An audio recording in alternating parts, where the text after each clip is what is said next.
You know, every now and then you come across an album and you haven't listened to it in a while. You listen to it again, and then suddenly you see things connect that you never thought you had seen before. It's the same way in movies, such as when you watch the Blu-ray edition of Beetlejuice and see where they've had to do the spray paint shot multiple times. It's one of those things. On Dash Island, you're watching Dash's Call. So, Song of the Week. Usually I start doing Song of the Week at a time like now where I'm constantly working or doing my own thing. But a couple weeks ago, I finally found a song that was about to be, like the music video was about to be released by the band, and they had teased it. I'm like, why isn't this music video here? And you know, since the fall of 2018, I had been following Adelita's Way. And so I keep tabs on them like I keep tabs on any other band I like to follow. And I can see where some people might not like really push their songs to go onto the top charts or get over 1 million views because it's really hit or miss based on who you are. Me, I think they've made some good songs. It took a while for What It Takes to grow on me, but I like it. Habit, definitely a good song. It's kind of like outside of what they usually make, which is okay because it's good to expand. So with that said, our song of the week is Shine On by Adelita's Way. Usually I'm not one of those people to like go into like songs like that, but it's actually a good song and it definitely showcases the lead singer's vocal abilities. So I definitely say it's a good song to take a listen to. We have actually got 2 topics for this episode. One is a problem I've started to see in Netflix rom-coms, as well as taking a look at one of my favorite albums. And so we'll first go into the Netflix rom-com situation. Now, with Netflix, it's something else. We've seen Netflix get really popular with making their movies or with their TV shows.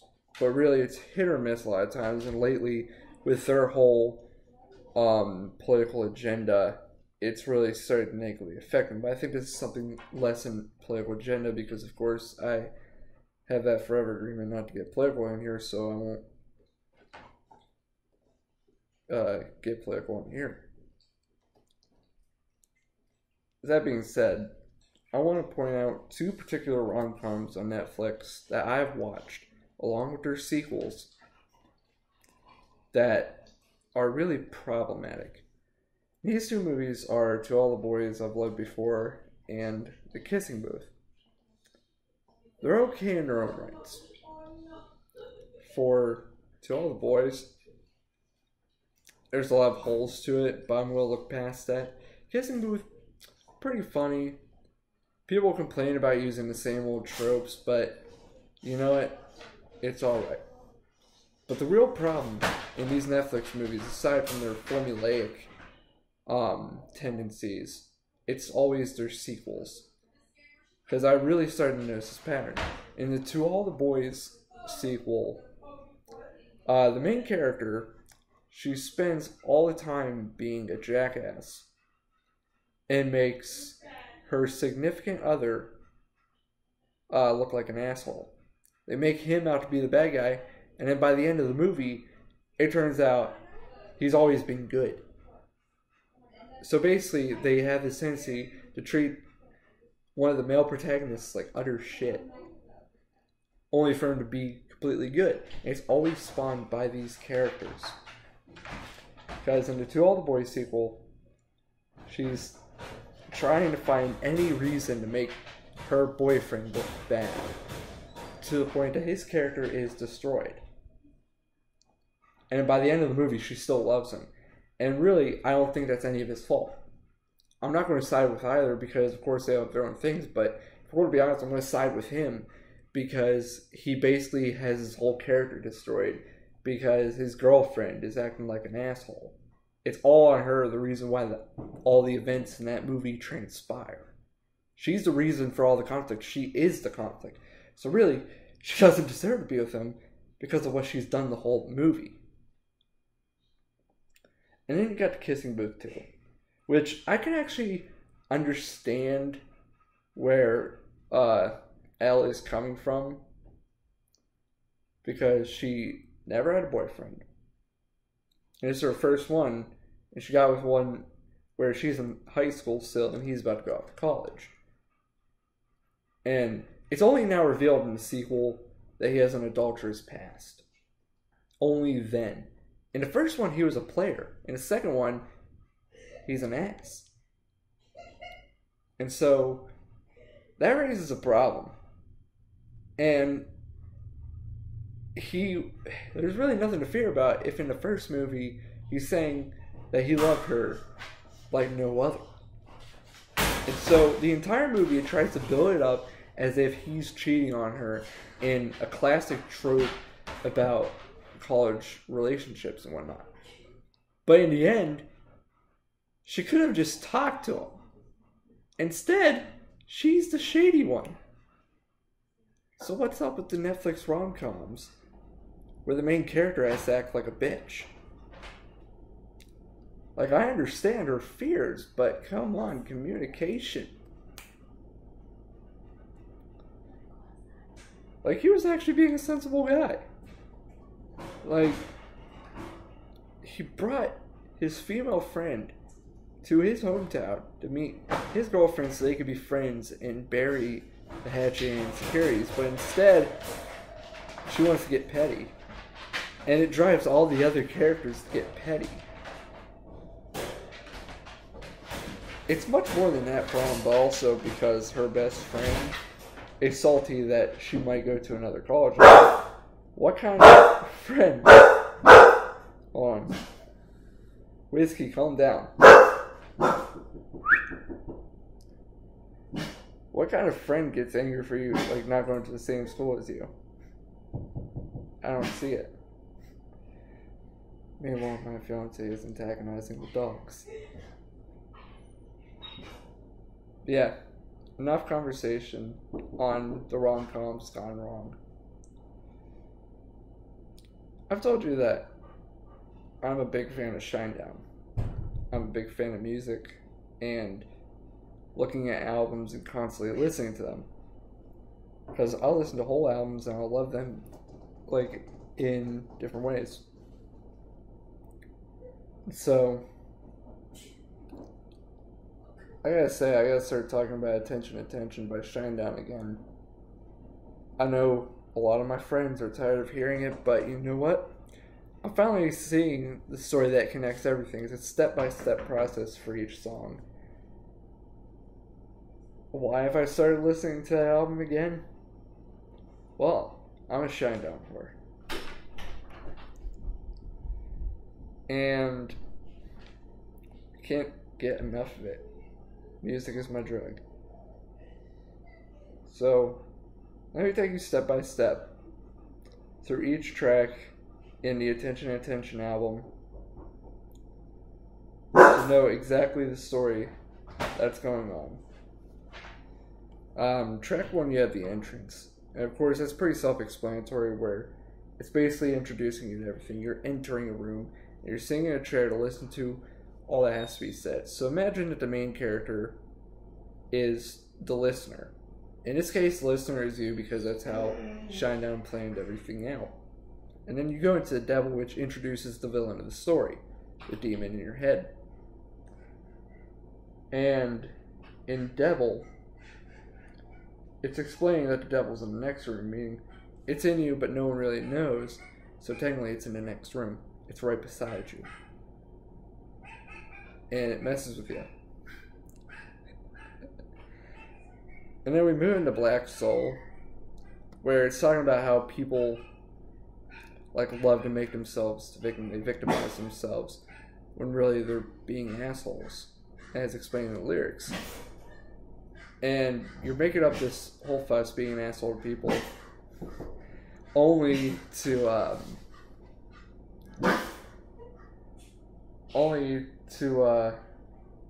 act like you're playing roulette with a water gun. And they're basically telling you to wake up and get your head out of your ass. And after Black Soul goes into Attention, where basically it's talking about your negative energies will affect people. That's how, at least how I take it by the music video that was released back in September of last year. And it's by your negative energies, people will think you go crazy because you're letting what's inside you affect how you treat people. And then it transitions into Kill Your Conscience, where you're basically killing what is making you human. It's turning yourself into the villain against your family. I always imagine that it's the viewer and how they're treating their family and friends, because part of the lyric goes, where are you going to hit me with next, Darwin or a crucifix? Are you going to let me evolve, or are you just going to try me for trying to grow? It's all about the fighting.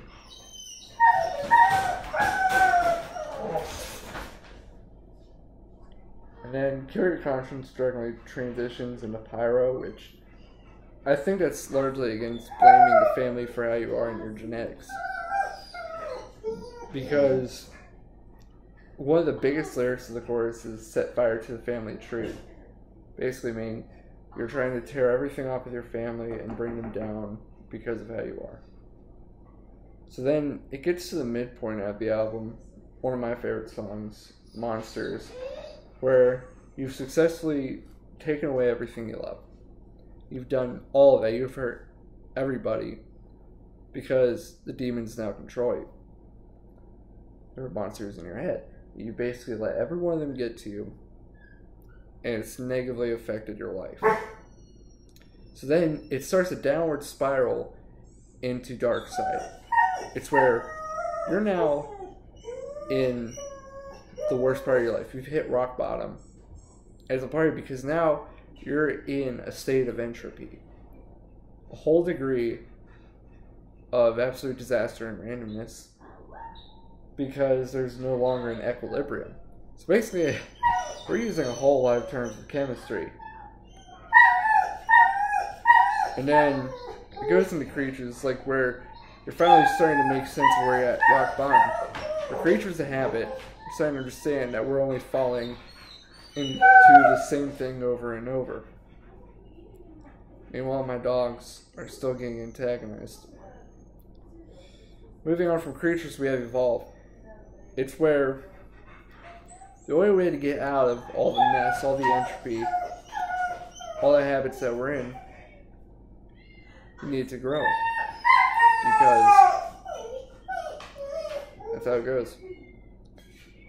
And then it moves into Get Up, where everything is finally realized. Now you just have to finally go and get stuff done, repair everything that you've worsened. And of course, Get Up was where the album spawned. It was the first song on the album made because the band's basically like brothers. And it goes into Special, like after you've gotten up, you're realizing not everything's about you, it's about being together. That it's not where you are in the world, but what you did for the world. Because Shinedown has largely said that, even whenever they were talking in the commentary to the single How Did You Love. And then after Special, it goes into the Human Radio. Basically, it's a whole topic of unity where people have to be there for each other, so much that they send signals out to each other whenever there's something wrong. Because the largest theme about the album is about mental illness and about seeking help. Because this spawned all after since Chester Bennington and Chris Cornell died of apparent suicide, quote unquote. And then the finale of the song is probably the band's favorite song performed, that they perform as a finale to all their shows now. It's called Brilliant. And it's basically where everyone's together, they realize that they all have the power to be brilliant. So it ends on a high note. So that's the real story of Attention. It's bringing you towards all the stages of basically going through a depressive episode or a breakdown. And To me, it's my top favorite album of all time because it's so clever in doing it. It makes a successful story, and all the tracks are put in the right places. And other concept albums are not that simple to understand. Like, it will take someone a while to understand The Wall. It'll take some people to fully understand the whole topic of death in Welcome to the Black Parade by My Chemical Romance. And not all concept albums are going to be the same. Some will take years to understand, some of them only take us a quick minute. And it's quite possible that, while the story hasn't been fully revealed for the Shinedown movie, which will showcase every music video that's been filmed for the whole concept album, but everything's starting to connect.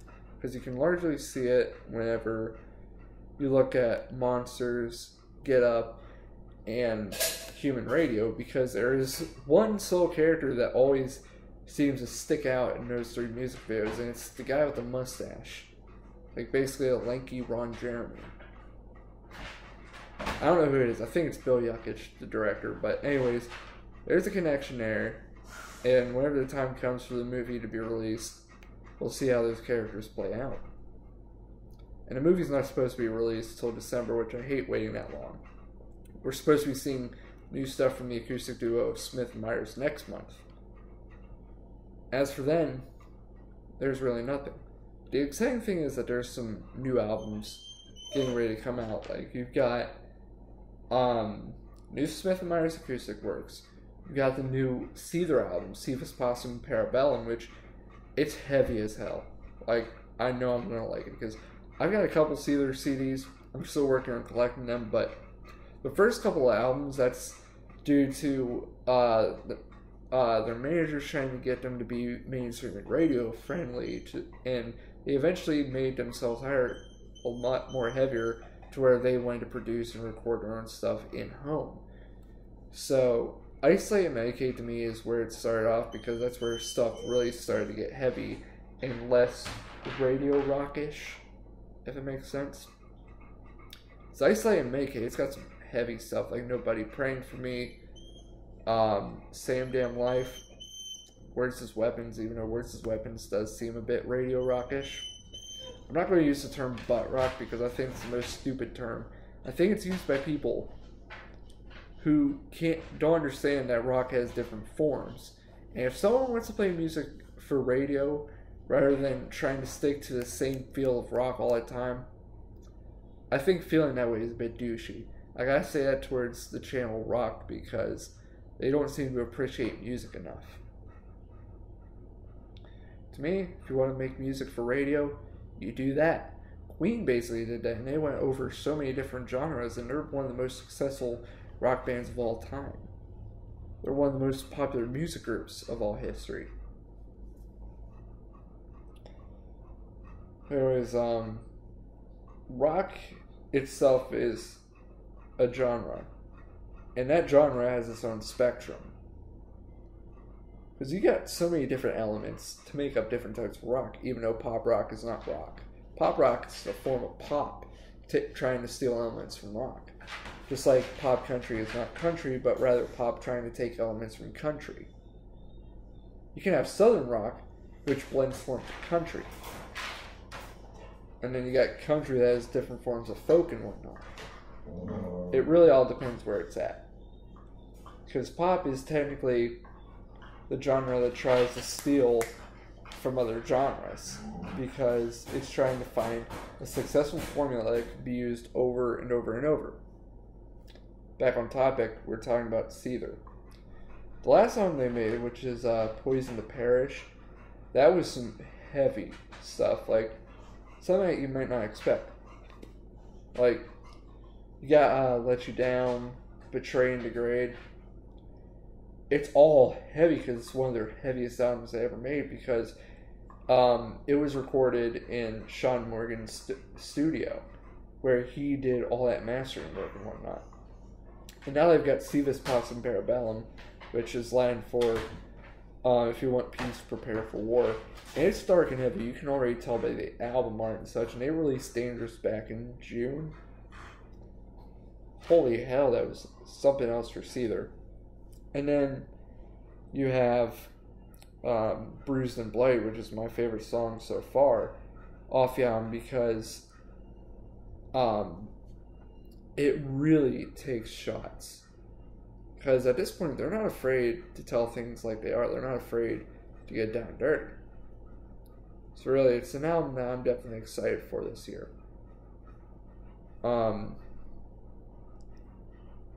Yeah. There's a lot to be excited for when it comes to music. I'm still trying to collect more albums, even though I'm more focused on my bills and whatnot.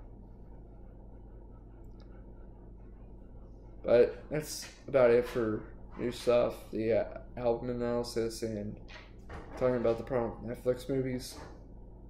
But in the future, John, Spencer, and I, we're all still trying to plan out the recording for a special Dash's Call episode, which talks about us talking about our top 10 favorite albums. And we were originally going to do it on Zoom, but Zoom only allows 40 minutes, so it would have forced us to shorten down to 40 minutes. But with us having some available times one night whenever we're ready, we're going to be recording the episode talking about our top 10 favorite albums. Honey, we gotta go to Texas Roadhouse. Put your damn clothes on, boy. We get motherfucking steak, bitch. I fucking love the noises in the background. Honey, you hoe. Look at me. Look at me when I speak to you. Bitch. Bitch, I'm permitted. I will steal your car. It may not come back in the same condition. Bitch! But anyways, with 40 minutes of recording, we're just going to find personal time to record it. And in that, when making the top 10 album selection, it's all-time favorite albums. You can order it any way you want. Except there are certain rules. You can't do the same band twice. Can't do the same band twice. You can have up to 5 honorable mentions for albums that didn't make the top 10. And you gotta do 2 of your favorites and 1 hidden gem. And that is going to be a special episode because we get to express part of us that really shows us what kind of music we like or not. Which Spencer and I, we kind of had a little bit of a similarity in our honorable mentions, but it's not the same thing, so that really doesn't disqualify it. So, in all actuality, we're excited for this episode. And we're actually planning on doing more top 10 lists. Like, one of them is top 10 musicians with range. Like, the artists who, like, have, like, range, not as in vocal range and singing abilities, but rather than their ability to use different genres and branch out and try and evolve themselves. So in that, be ready for the next episode, because it's something we've been excited for a while. So thank you for listening to Dash's Call and Broad Culture App in Dash. So make sure to like and subscribe.